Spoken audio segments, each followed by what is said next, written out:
police forces have penetrated the families by using not just informers, but also bugs, telephone wiretaps, and microphones. And ask him what happened. Yeah, and ask him what happened to that on that that shooting the other day in the same area. He probably has knowledge of that. You know. All right.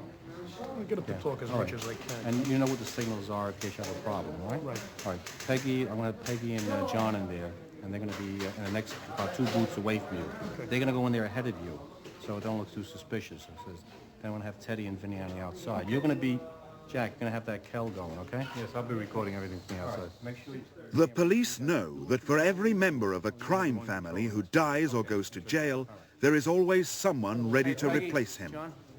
Only the mafia has this tradition of rebirth and renewal. There were people that I knew when I got started over 20 years ago that were just sons of organized crime members and really not involved. But as in the last 25 years, now these people are capos. They have a crew of their own, and they've made their bones, so to speak, and pay their dues, and now they're, if they have the ability, they're ruling 10 or 15 people that are out there making money for them.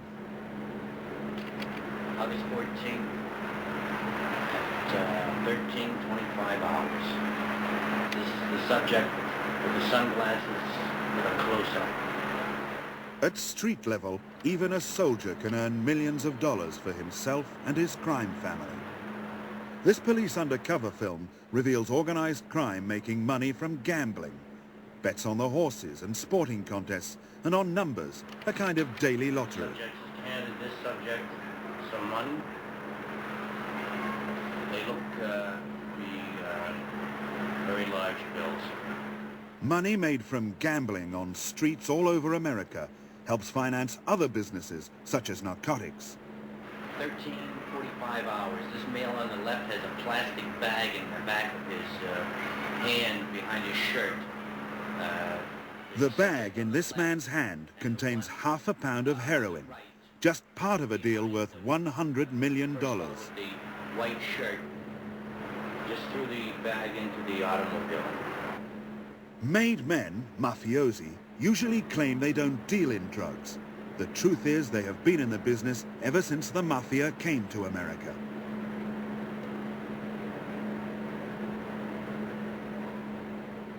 Although the marketplace appears tranquil, it is governed by violence. Not surprising when millions of dollars are at stake.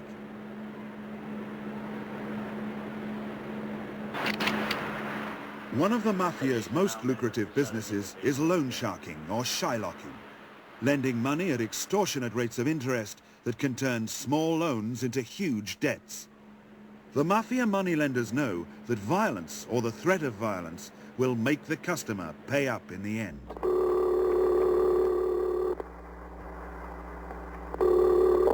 Hello? Mike? Yes? Is that motherfucker there? Yeah, let me talk to him. Yeah, Jimmy? Yeah, Chuck. Yeah, just Chucky, Jim. I've been here all weekend. Alright, I got tied up here. Chuck, I'm gonna tell you something. Here, Jim. You have that fucking 200 in my hands tomorrow. If you ain't got the 200 in my fucking hands tomorrow, you understand me? You better stay there, because I'll tell you, you've reached the end of the line with me, my friend. You have no more time, and no more bullshit, and no more outs. By tomorrow night, 6 o'clock, you have that 200 in this joint. Believe me, kid. And every Friday from here on in, you have what you're supposed to have in this joint. If we don't see you tomorrow by 6 o'clock, you don't owe nobody nothing. You understand? You have it here by 6 o'clock tomorrow night. Or, believe me when I tell you, and I promise you this. Believe me, I promise you. I'll break every fucking bone in your body before I go to jail. Every fucking bone in your body. I swear to my kids. You understand? All right, sir. Okay. Bye-bye. Bye. Such is the money these men earned from their street rackets that they were able to offer the police $200,000 to destroy these videotapes. They were unsuccessful and went to jail. Joey Cantalupo worked with such men. Shorty Spiro was a recently made member in 1975. 5, he became a made member of the Colombo family, and he lived by violence. He was a violent individual. And there was nothing nice about Shorty Spiro, and I had a situation with him at one time where I was in a sociable game of four-handed pinochle partners, and I caught Shorty cheating. And we were at this Michael Bellino's house, who was also a member of the same Colombo family, and I said, Shorty, you can't do that because you're cheating. And our wives are in the same area of this particular house. He says, what? I said, you're cheating, Shorty. You can't cheat. This is a sociable game. And he takes a .45 out of his pocket and he puts it to my head. He says, don't you ever call me a fucking cheater. I'll blow your brains out. At that time, I got a little diarrhea, and I said to my wife, come on, let's get out of here. And we left. But the man, actually, he lived that way, and he died that way. His brother was shot to death, and he tried to revenge his brother's death, and he was killed himself. So there's no more Shorty Spiros. I was present at a 10-cent and 20-cent limit poker game where he became so annoyed and upset at the comments being passed by Jimmy the Brush, and that was his nickname. His last name was Fife. He wasn't Italian. That he grabbed his head, pulled him forward, and bit off his earlobe. Bit it off and spit it out. And then took the guy into his car and drove him down to Paul Kimball Emergency Hospital. And then about 5 minutes later, they come rushing back to look for that piece, that earlobe, so that they could sew it back on. That was Nicky Valvano, Nicky Boy.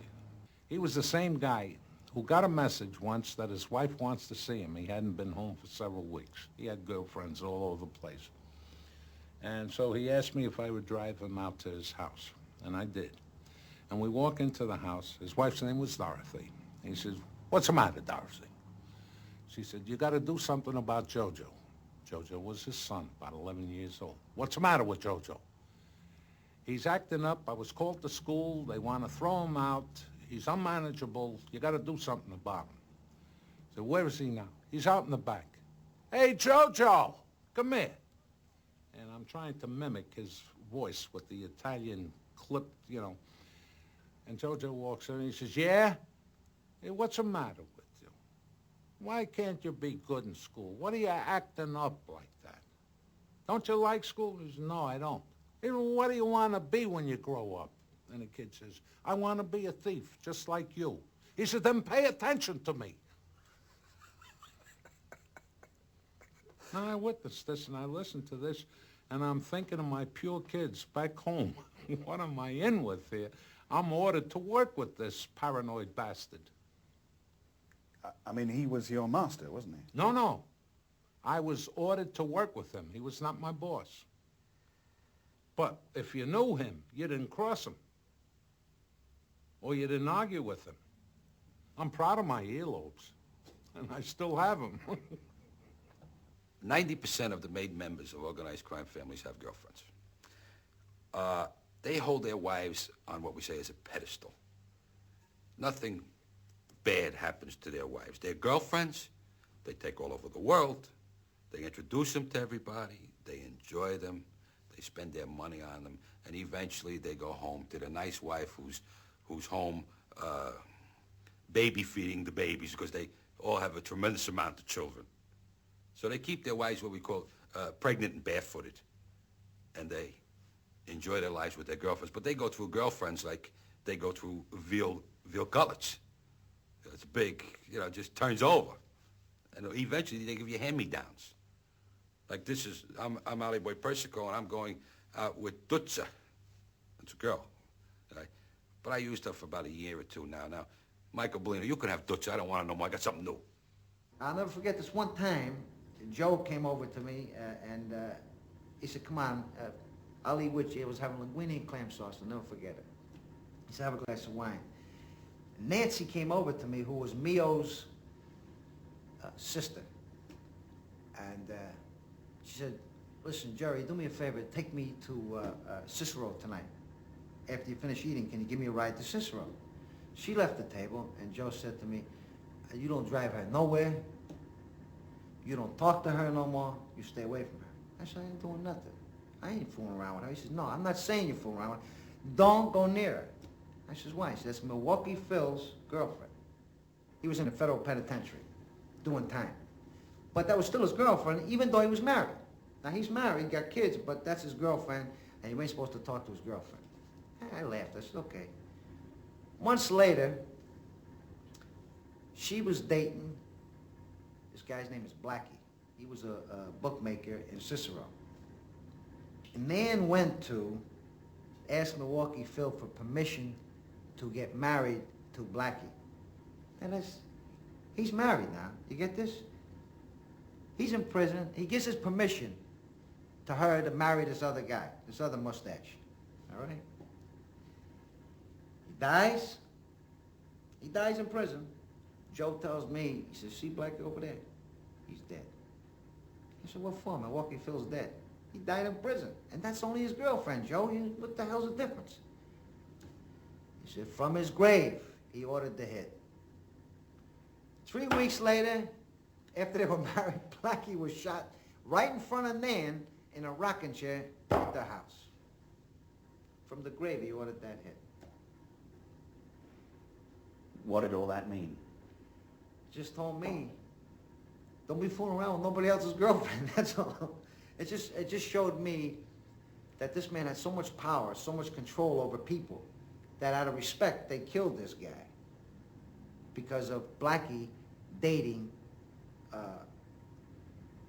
Milwaukee Phil's girlfriend, which don't make any sense to me, you know. But I'm just saying, this is their mind, just to go show you how their mind thinks. In every situation, whether it's government or organized crime, there are commandments. And there are commandments in religion and things like that, but you do not break these commandments. And one of the commandments in organized crime is that you do not fool around with another man's wife, a member of organized crime's wife, or a member, or his girlfriend's. This is a no-no. You do not do that. Like, I could be very secure knowing that I got this gorgeous girlfriend of mine, and I take her out to different restaurants, that nobody would try even move in on my territory, because she belongs to me. And this is a law. You do not break this law. But when you do, the penalty could be death. I say could be. And a perfect situation of that is Joe Colombo's father was fooling around with a member of organized crime's girlfriend or wife, whatever it might be. And they caught them in a car together. And the next day when the cops found them, they were dead. They were both shot in the head. Dead. But the unfortunate thing here is that they cut off his prick and stuck it in his own mouth. And that's how they found him. And that's for fooling around with a wise guy's wife or girlfriend. The family is basically based on violence. And we are not talking about the normal everyday beating or a slap in the face. We're talking about murders to show that I am still the boss and you are not going to try and override me. And that is proven in many cases. There have been many cases where people have been murdered just for the sake of showing that I'm still the boss of this family and it's going to be run my way. And a perfect instance of that is an individual who was a captain in the Colombo family. His name was Mimi. He had control of Coney Island, which is a vast area. Coney Island is a big area, a large population. And he had all the numbers and the shylocking and everything, but he still answered to the boss. But Mimi had a terrible problem. He liked to drink. And when he drank, he didn't care who the fuck you were. You could have been Carl Gambino. And if you walked into the restaurant where he was at and he didn't like the way you looked, he says, hey, you look like a jerk, Carl. But he was drunk. The liquor was talking for him. And this was a situation that actually happened. In a restaurant in Coney Island, Carl walked into. And who's there falling on his face? But Mimi. Now, Mimi has his own crew, 20, 30 men who work for him. And because he insulted Carl, it was decided that this man has no respect. Respect is a big thing. And he had to eventually die. So Charlie Moose Panarella, who was also a captain in the Colombo family, got the contract to kill Mimi. And Mimi was killed. Now, his crew, these people who worked for him, cherished the guy. They loved the guy. He supported them. You know, everybody made money with him. And one night, there was these two members of the Colombo family also, but of Mimi's crew, are sitting in a bar called the 1717, which is on 86th Street in Brooklyn. And they're talking, oh, geez, you know, it wasn't right what they did to Mimi. We're going to have to get our guys together and take a stand or do something to Charlie Moose, because everybody knew Charlie Moose killed Mimi. So as they're talking about it, the bartender overhears it. He just goes in the back, he drops a dime, right? Tells whoever's on the other end what's going on. Tommy Babushka and his friend go out to the car across the street, and they get in the car. And the next thing you know, 2 shotgun blasts from a shotgun, and they are dead. So this shows you the control that they have over their own people. It's business. Strictly, the murder I was involved with, one murder that I was involved with. The judge, I talked to him from where I was, and he said, that man is your problem. He murdered a client of ours who we did not want nothing to happen to, including me. Not a thing we didn't want, not a hair touched. This kid was on heroin. He went crazy. He committed the crime. He couldn't be trusted no more. He couldn't be controlled no more. He was my responsibility. He was in my crew. That was business. As far as me be able to go to a 7-Eleven store and say, stick him up, I'd be scared to death. Just to rob him, I'd be scared to death. I wouldn't know how to do it. For me to hurt, say, a person like yourself for no reason, just for no reason, I wouldn't know how to do it. I couldn't do it. But business is business. And that was business, my responsibility. He broke our law. He broke our law. So we don't have courts. We got a court, but he wasn't at the court. He got tried, convicted, and executed. Because that was our own little family. And that's exactly how that was taken care of. But it was strictly business. It was in a remote area. Nobody else was jeopardized. No children were jeopardized. No family was jeopardized. Nobody else was jeopardized. In a remote area, take care of business, very clean, neat, end of story, goodbye. That's it. I said, Louis, come on, we'll have a cup of coffee, you know. He's got the money. So as he went in, one guy put his armor on him, Frank Bump and I put the rope on him, and we killed him. That was it. We choked him. There was about 9 people there. Why were they there? Well, I don't know. They were there, you know how they meet or something like that, and they heard that I was coming in with Russian Louis, so they stayed. They were all members of our family, see. So they just stayed. They didn't have to be there. You know, it was just something that they happened to be there, and they just waited around, see. See, most people would prefer not to be around when they see someone being strangled. Well, not people in the family. They're killers themselves, you know. So it didn't mean nothing. Kind of like a cabaret. Yeah, just like a little performance, see. Like a magician. Something disappears, then it comes back. And in this case, nobody comes back. No, they don't come back, yeah. Yeah. The honor amongst the organized crime in the Italian families is tremendous. There is so much honor there that it's not like these fly-by-night organizations or there are other aspects of organized crime other than the Italian organized crime. But the Italian have the honor. The other people don't have any honor. For instance, an individual named Matty the Horse Zorella beat somebody out of money in a deal, and they put a contract out on him. The man was sitting in the car with him and his wife and his 2 kids. They did not shoot the wife or the children. They went up to the car and shot him 3 times in the head. This is honor. If you get another organization like the Blacks or the JDL, whoever it might be, they blow up the whole car with everybody in it. What did you feel about killing people? I mean, did... I don't know. It's hard for me to explain. I didn't have much feeling. Because, you know, I never killed nobody that was innocent. You know, they were all gangsters. You know, they're killers themselves. People that I fooled with, you know, guys that I fooled with were killers themselves.